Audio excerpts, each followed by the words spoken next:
this was my identity. Nobody talks about how freaking hard it is to be a dentist. What most people talk about is how this affects the patient. What nobody talks about is how this affects us. Dentistry is ready for this. Now is really the time.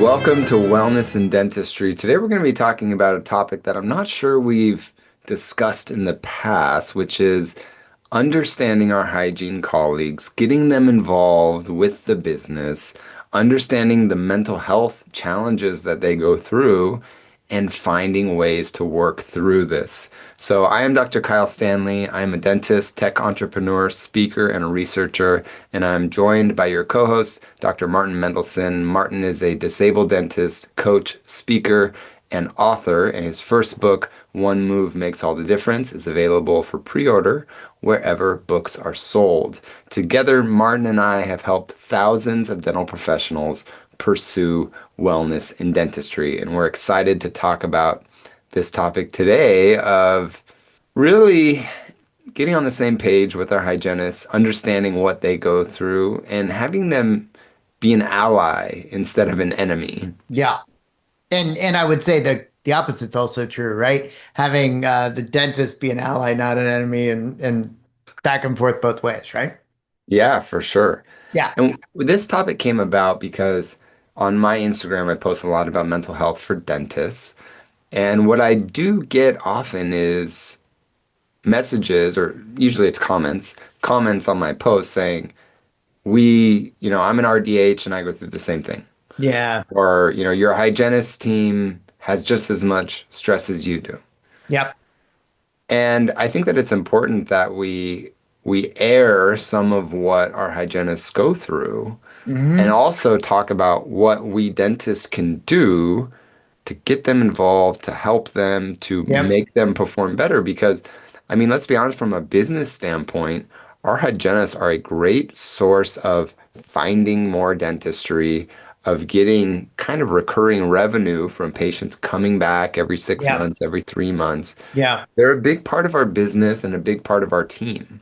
Absolutely. And so we didn't talk about the order of how we want to handle this, but based on what you just said, I feel called to talk about that four-letter word for a minute, the sales word. Yeah. So how about that? How about we kind of talk about that first? Okay.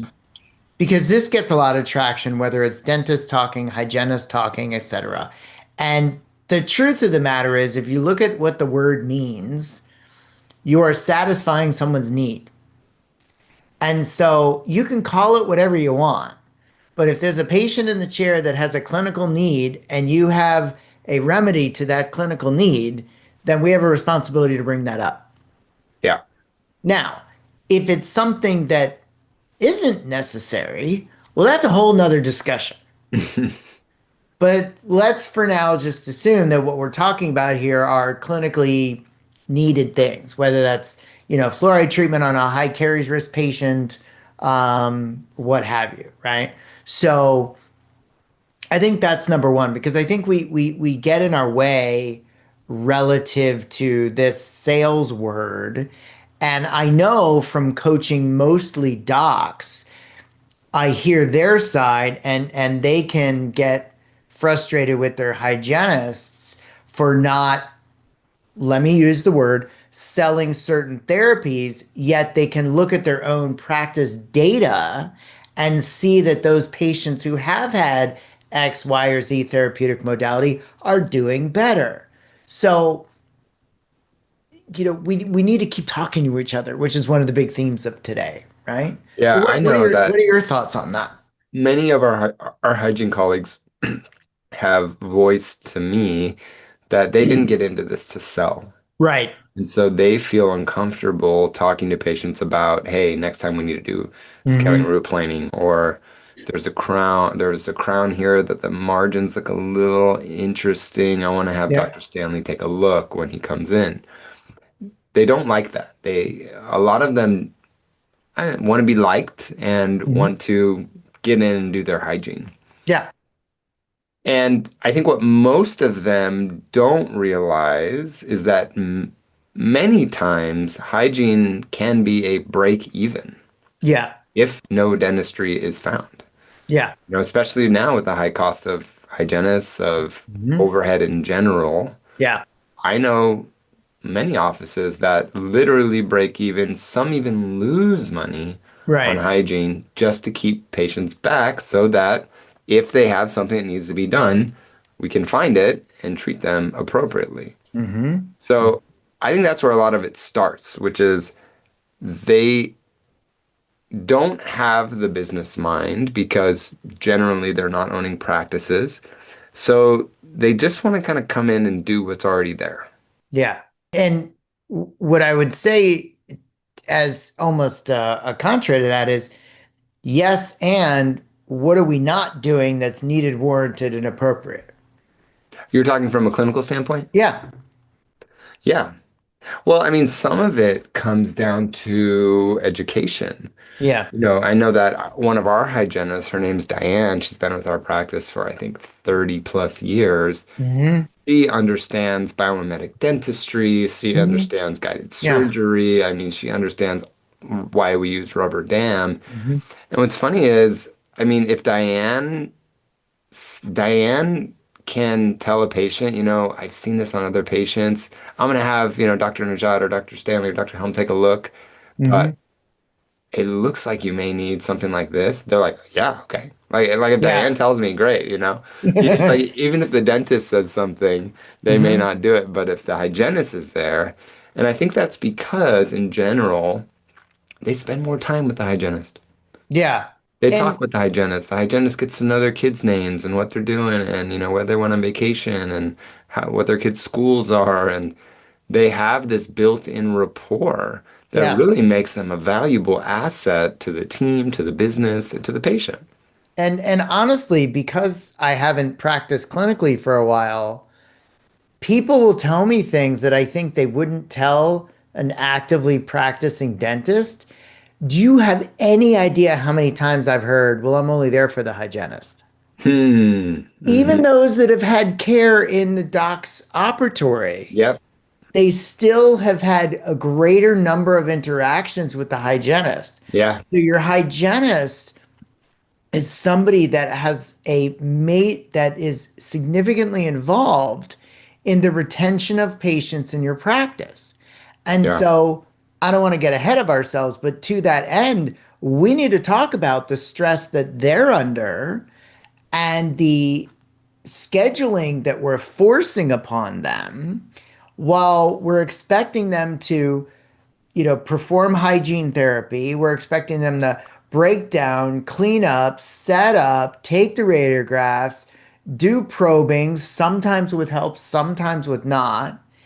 And then we get angry at them that they didn't have time to bring up XYZ. Like, come on, man. We can't have our cake and eat it too. And so that's one of the reasons why I know you and I wanted to talk about this subject because I think both sides of this coin need to get better at talking to the other side.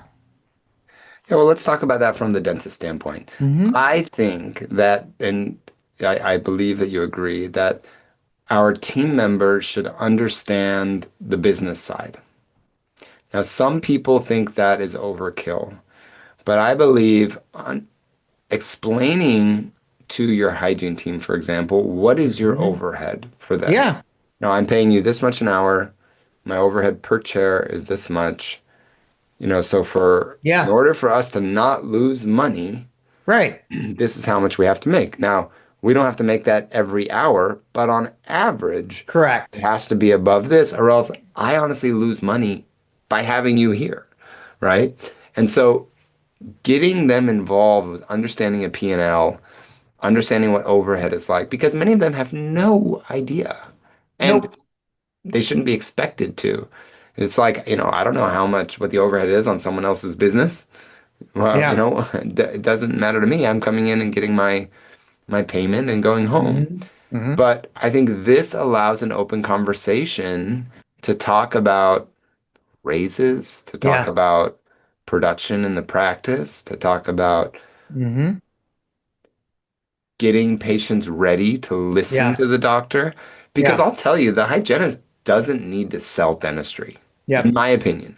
Yeah. I don't think hygienists should quote unquote sell dentistry. No. What they should do is get the patient ready to listen Correct. to treatment presentation, basically.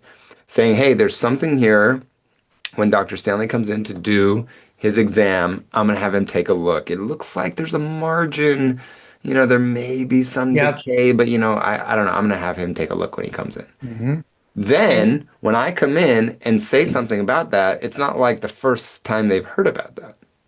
and can we just say as a quick aside, that's not what this subject is. That's not what this topic is about. But as a quick aside, if your hygienist brings up something for you to take a look at, doctors, please don't poo-poo it in front of the patient.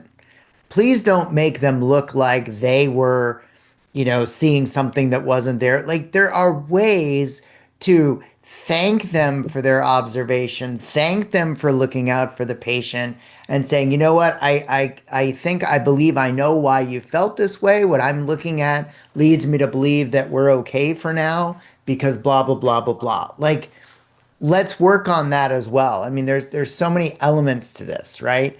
And so we the back to what you were saying though about the financial ramifications and so forth. We actually did an episode a while back now on like equity, like should, team members have equity in practice. And part of the way that started was from a news story I saw. Anderson Cooper has this program on one of the streaming services, and it was about this restaurant in Portland, Oregon, that gave all the wait staff and all the team members in that restaurant equity. But they didn't just give them equity. What they did was every quarter they sat down and they went over the P&L and Yeah. they explained to them how much stuff costs and Hmm. how much the food product costs, how much the Yep. overhead is, all that kind of stuff. And without a basic understanding of that stuff, how do you expect people to be ultimately, or let me rephrase, how do you expect people to embrace an ultimate sense of responsibility if they don't even understand the parameters? Yeah. I mean, Yeah. it's an unreasonable expectation, in my With opinion. with the hygienist, what we need to understand too is what they're going through. Yeah. We as dentists focus so much on, oh, it's so hard for me. I have to Yeah. treat the patients, I have to run the Yeah. business, I have to do all this stuff. Well, they have an extremely challenging job too. Absolutely. More than likely, they're seeing a lot of patients, Yep. 8, 9, 10 patients a Mm, day. They are many times working alone in that they're taking their own radiographs, they're cleaning their own chairs, they're doing probing depths by themselves and putting that yep. into the chart unless they're using something like AI to do it, which I think will be a big help. Hmm. And they want to enjoy their work. Hmm. Yeah. But they get stressed out. They have these asshole patients that say Yeah. rude things to them. They have, when you're talking about a female hygienist, they have these male hygienists that say inappropriate things to them. Male Uh, patient. Male patients, sorry, male patients. Yeah. I mean, maybe male hygienists too are saying inappropriate things, but yeah, they go through a lot of the same stresses that we have. Yeah. And I think we think that because they're not the business owner, it can't be the same. And maybe it's not the Hmm. exact same, but that doesn't Right. mean that it's not there. Right. Right. And I think Yeah. this was one of the reasons why when COVID happened, we had a lot of hygienists just say, well, shit, I don't want to go through all this crap. I'm just going to give it up. Like they were that stressed out to where this global I would agree. pandemic, which made all this other PPE and, staffing challenges happening, they were just like, fine, I'm just going to not work anymore because it's Absolutely. already so hard. Yeah. They have the back pain, they have the wrist pain, they have the being covered in blood and saliva all day. Like Absolutely. they go, it's not an easy job. Yeah. And I think it's also, what am I trying to say? I think we need to also recognize that some of these challenges, at least in the short term, uh, maybe are more challenging to overcome than others, like the overhead and the profitability of the department and those kind of things.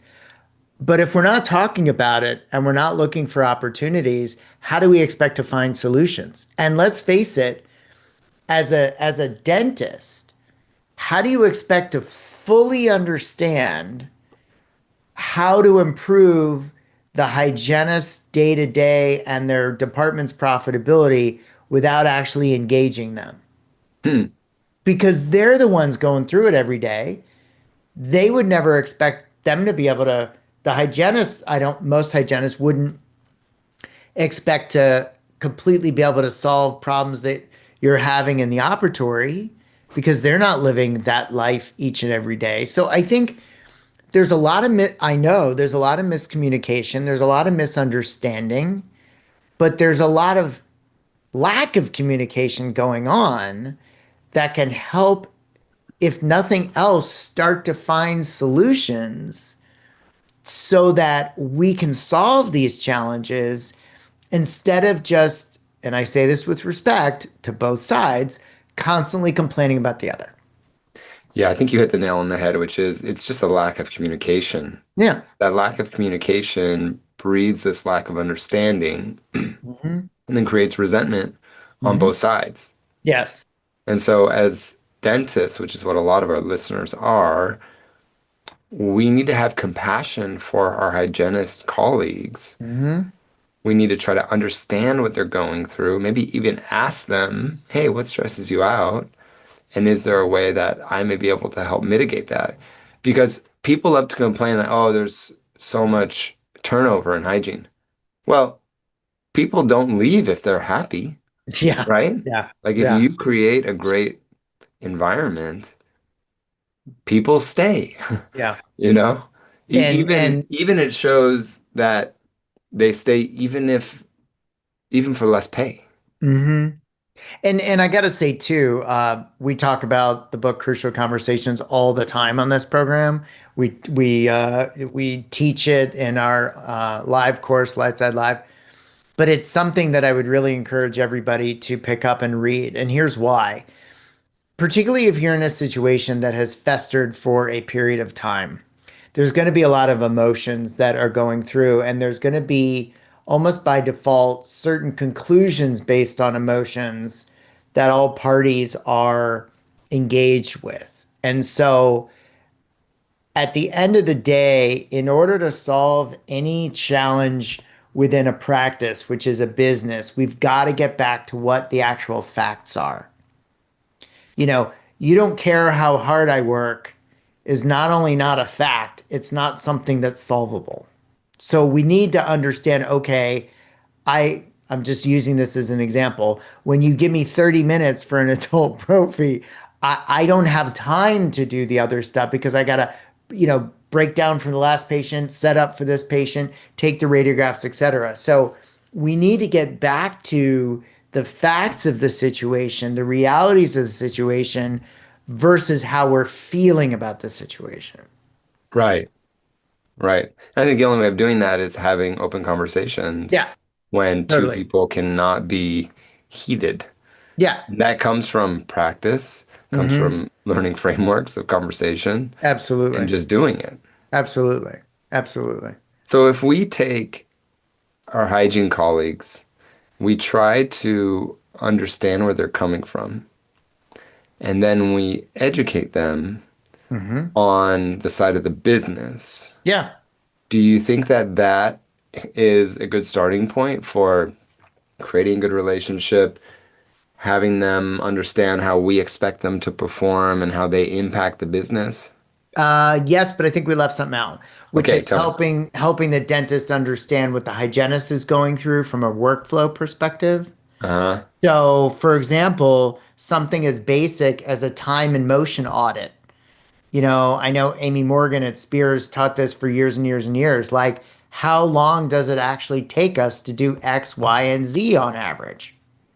And so, without that data, having the conversation around, I don't have enough time, I'm not saying isn't a valid statement, but if we need the data to back that up, we need to know, okay, on average it takes me 10 minutes to do X, 20 minutes to do Y, 36 minutes to do Z.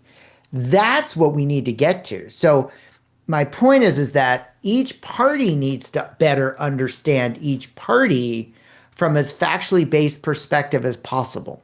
Yeah, I mean that should be every aspect of our business, Yeah. really of our lives. Yeah. right? Especially now that we have so much data Yeah. digital, it Yeah. makes it easier to analyze the data and then get insights. What Martin and I talk about many times, which is we need to have self-awareness first, Yeah. and then that self-awareness can lead to analyzing data.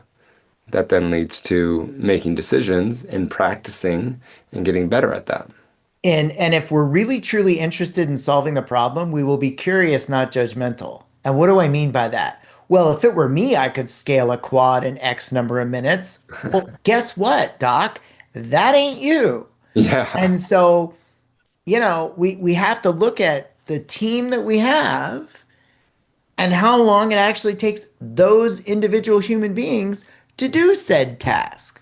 right. Now, With like the anything, skills that they have at the time. yeah. Now, like anything else, if you have, let's say you have a team of hygienists, let's say you have three hygienists, and one hygienist in particular is twice as slow as the other. Well, obviously, that's a challenge that we need to address. But Yeah. again, is that really true? Like, have we studied this for a period of 2 weeks so that we know on average, David takes this long and Sally takes this long and Betsy takes this long. Like, we need to know what that is before we can even hope to solve for any issue if we're in this example talking about time efficiency and procedures.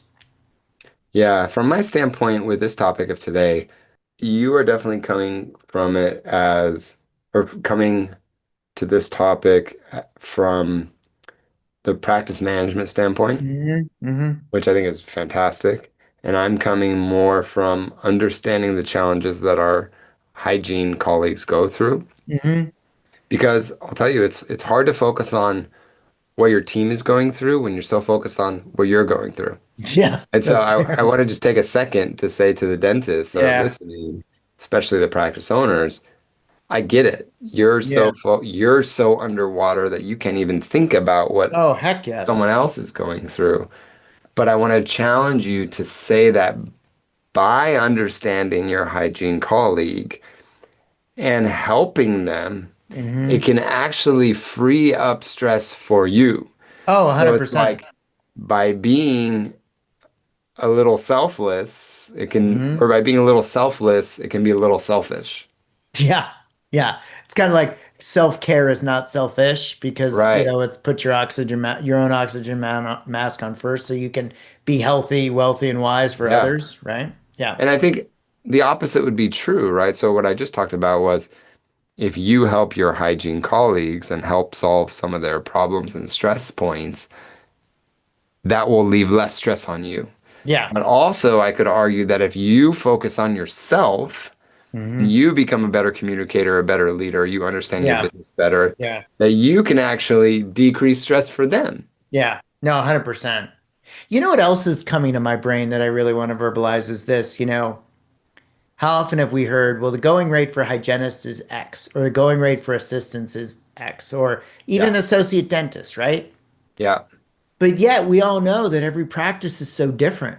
Yeah. Some are completely fee for service, some are completely reimbursement, some are a mix. Some Hmm. that are a mix have this, that, and the third one, but the other practice has these other reimbursement plans. So it's very simple to it's very simplistic, excuse me, to make these broad statements when we're actually not looking at the specific situation at hand, Right.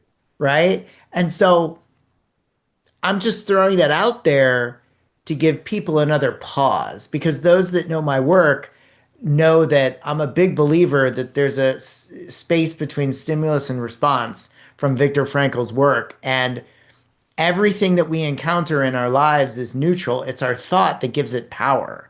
And so if our thought is from a judgmental place, judgmental meaning we're coming to our own conclusions based upon our impressions of data, maybe not the data itself, then that in and by itself creates a problem.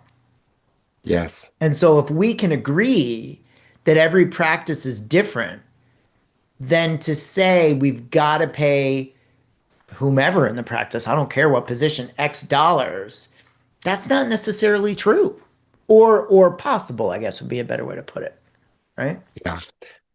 And I think to kind of finish up my thought with this topic is I know hygienists that stay with their doctors for decades Yep. are the doctors that really respect them, Yep. Yep. help them feel like they're a leader, part of the team.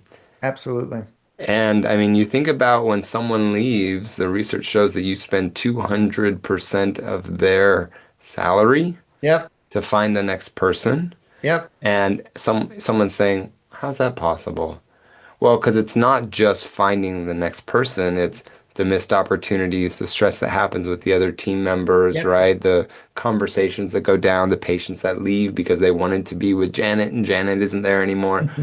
That I say it behooves you Yeah. to put effort into maintaining your team, not having turnover, by respecting them, by understanding where they're coming from, and Mhm. by actually caring, by really Yeah. caring, not just doing it because you want to keep them, right? But 100%. really caring. And these Yeah. people will stay with you and they'll crawl over glass for you and they will kick ass and do great treatment and treat your patients well. And that 100%. ultimately comes back to you and your business grows, you can make more money, work less, be happier, have less stress. Exactly. Totally. Couldn't agree more. Well, any final thoughts, Martin? I just think we need to talk more without assumption.